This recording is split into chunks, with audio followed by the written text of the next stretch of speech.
Hello guys, welcome back to our channel. Episode ആരംഭിക്കുമ്പോൾ കാണിക്കുന്നത് ഗായത്രി വില്ലയാണ്.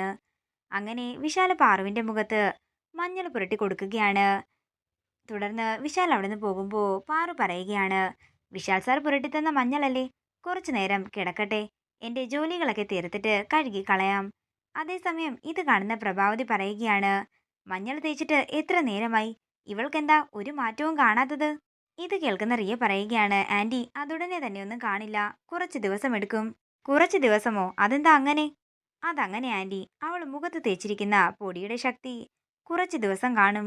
നമ്മളിനി എത്ര ദിവസം വെയിറ്റ് ചെയ്യേണ്ടി വരുമെന്ന് പ്രഭാവതി ചോദിക്കുമ്പോൾ അതൊന്നും പറയാൻ പറ്റില്ല, 3-4 ദിവസം എടുക്കുമായിരിക്കുമെന്ന് റിയ പറയുന്നു. പിന്നീട് കാണിക്കുന്നത് പാറുവിനെയാണ്. പാറുവിന് മഞ്ഞൾ പുരട്ടിയതിന്റെ ഫലമായി ചൊറിയാൻ ആരംഭിച്ചിരിക്കുകയാണ്. ഇതെന്താ ചൊറിയുന്നത്? കഴുകി കളഞ്ഞാലോ? അല്ലെങ്കിൽ വേണ്ട, വിശാൽ സാറ് സ്നേഹത്തോടെ പുരട്ടി തന്നതല്ലേ, കുറച്ചുകൂടി സമയം കിടക്കട്ടെ എന്ന് പാറു മനസ്സിൽ പറയുന്നു. പെട്ടെന്ന് പാറു തലചുറ്റി താഴേക്ക് വീഴുകയാണ്. ഇത് കാണുന്ന മണിക്കുട്ടൻ പെട്ടെന്ന് പാറുവിൻ്റെ അടുത്തേക്ക് പറന്നു വരുന്നു. പാറു എന്ന് മണിക്കുട്ടൻ കുറെ പ്രാവശ്യം വിളിക്കുന്നുണ്ടെങ്കിലും പാറുവിന് ബോധം വരുന്നില്ല. ഇതെന്തോ ചതിയാണെന്നാ തോന്നുന്നത്. ആരോ പാറുവിനെ മനഃപൂർവ്വം ബോധം കെടുത്തിയതാ. ഞാനിപ്പോ എന്താ ചെയ്യുക എന്ന് പറഞ്ഞുകൊണ്ട് വിഷമത്തോടെ നേരെ പൂജാമുറിയിലേക്ക് ചെല്ലുകയും അവിടെ നിന്ന് ഒരു തുളസി കതിരെടുത്തുകൊണ്ട് വന്ന് പാറുവിന്റെ മുഖത്തേക്കിടുകയും മണിക്കുട്ടൻ ചെയ്യുന്നു. പെട്ടെന്ന് തന്നെ പാർവതി കണ്ണു തുറക്കുകയാണ്. പാറു, എന്താ പറ്റിയതെന്ന് മണിക്കുട്ടൻ ചോദിക്കുമ്പോൾ എനിക്കറിയില്ല മണിക്കുട്ട എന്ന് പാറു പറയുന്നു. പാറു, ഇവിടെ എന്തോ ചതി നടക്കുന്നുണ്ട്. നിനക്കറിയാലോ, പക്ഷികൾക്കും മൃഗങ്ങൾക്കുമൊക്കെ അപകടം നേരത്തെ മുൻകൂട്ടി അറിയാൻ സാധിക്കും. നീ ഇവിടെ ബോധമില്ലാതെ കിടന്നപ്പോ ഞാനാണ് തീർത്ഥകുടത്തിൽ നിന്നും ഒരു തുളസി കതിരെടുത്തോണ്ട് വന്ന് നിന്റെ മുഖത്തേക്ക് ഇട്ടത്. അപ്പോഴാ നിനക്ക് ബോധം വന്നത്. പാറു എന്താണെങ്കിലും ജാഗ്രതയോടെ തന്നെ ഇരിക്കണം എന്ന് പറഞ്ഞുകൊണ്ട് മണിക്കുട്ടൻ അവിടെ നിന്ന് പോകുന്നു. പിന്നീട് കാണിക്കുന്നത് പ്രഭാവതിയും റിയയുമാണ്. പാർവതിക്ക് പെട്ടെന്ന് എന്തെങ്കിലും മാറ്റങ്ങൾ സംഭവിച്ചിട്ടുണ്ടെങ്കിലോ, നമുക്ക് പോയി നോക്കാമെന്ന് പ്രഭാവതി പറയുമ്പോൾ ഒന്നും ഉണ്ടായി കാണില്ലെന്ന് റിയ പറയുന്നു. എന്താണെങ്കിലും നമുക്കൊന്ന് പോയി നോക്കാം എന്ന് പറഞ്ഞുകൊണ്ട് പ്രഭാവതി റിയയും കൂട്ടിക്കൊണ്ട് പാറുവിന്റെ അടുത്തേക്ക് ചെല്ലുകയാണ്. അതേസമയം പാറു അവിടെ തറ തുടയ്ക്കുകയായിരുന്നു. റിയ, അവളിൽ ഒരു മാറ്റവും കാണുന്നില്ലല്ലോ. ചിലപ്പോ അവള് നമ്മുടെ ഈ തന്ത്രത്തിൽ നിന്നും രക്ഷപ്പെട്ടതാണെങ്കിലോ? ഏയ്, അങ്ങനെ വരാൻ സാധ്യതയൊന്നുമില്ലെന്ന് റിയ പറയുമ്പോൾ അവരെ ശ്രദ്ധിക്കുകയാണ് പാർവതി. തുടർന്ന് റിയയും പ്രഭാവതിയും അവിടെ നിന്ന് പോകാനൊരുങ്ങുമ്പോൾ പാറു അങ്ങോട്ടേക്ക് ആ മഞ്ഞളിന്റെ പാത്രവുമായി ചെല്ലുകയാണ്. നിങ്ങൾ രണ്ടാളും ഇവിടെ നിൽക്കുകയായിരുന്നോ? എത്ര നേരമായി ഞാൻ നിങ്ങളെ തിരയുന്നു. എന്താടി, എന്താ കാര്യമെന്ന് പ്രഭാവതി ചോദിക്കുമ്പോൾ പാറു പറയുകയാണ്, എനിക്ക് നിങ്ങളുടെ അത്രയും ലോകവിവരം ഒന്നുമില്ലായിരിക്കാം, പക്ഷേ എനിക്കിട്ടാരെങ്കിലും വേല വെക്കാൻ ശ്രമിച്ചാലേ ഞാനത് കണ്ടെത്തിയിരിക്കും. അല്ല, ഐശ്വര്യം വർദ്ധിക്കാൻ വേണ്ടിയിട്ട് അമ്മ പല്ലവിയുടെ കയ്യിൽ ഒരു പൊടി കൊടുത്തു വിട്ടിരുന്നല്ലോ, അത് അമ്മയ്ക്ക് എവിടുന്നാ കിട്ടിയത്? അതൊക്കെ നീ എന്തിനാ അറിയുന്നതെന്ന് പ്രഭാവതി ചോദിക്കുന്നു. അല്ലമ്മേ, റിയയ്ക്ക് അല്പം ഐശ്വര്യത്തിന്റെ കുറവുണ്ടെന്ന് തോന്നുന്നത്. അമ്മ തന്ന ആ പൊടി റിയയുടെ മുഖത്തൊന്ന് തേച്ചു നോക്കിയാലോ?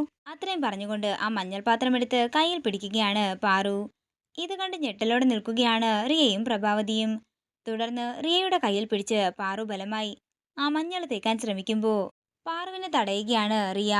തുടർന്ന് പ്രഭാവതിയും അവിടെ നിന്ന് ഓടി രക്ഷപ്പെടുകയാണ്. അങ്ങനെ പുറത്തേക്ക് ഓടുന്ന റിയ സുശീലയെ ചെന്ന് ഇടിക്കുകയാണ്. എന്താ റിയേ, എന്ത് പറ്റിയെന്ന് സുശീല ചോദിക്കുമ്പോൾ അത് പിന്നെ പാർവതി. ഓ, പാർവതി നിന്നെ വിരട്ടി ഓടിച്ചു കാണുമല്ലേ. നിനക്കറിയാത്ത പാർവതിയുടെ കുറച്ച് ഫ്ലാഷ് ബാക്ക് ഒക്കെ ഞാൻ പറഞ്ഞു തരാം. തുടർന്ന് ഉദയനുരാമയുടെ മുന്നിൽ പോയി പ്രാർത്ഥിച്ച് വിശാലിന് തിരികെ ബോധം വന്ന കാര്യമെല്ലാം സുശീല റിയയോട് പറയുകയാണ്. ഓഹോ, അപ്പോ പാർവതിയെ കൈകാര്യം ചെയ്യാനായി പുതിയ വഴികൾ ആലോചിക്കേണ്ടതായിരിക്കുന്നെന്ന് റിയ മനസ്സിൽ പറയുന്നു. പിന്നീട് കാണിക്കുന്നത് ആചാര്യ വക്കീല് ഗായത്രി വില്ലയിലേക്ക് എത്തുന്നതാണ്.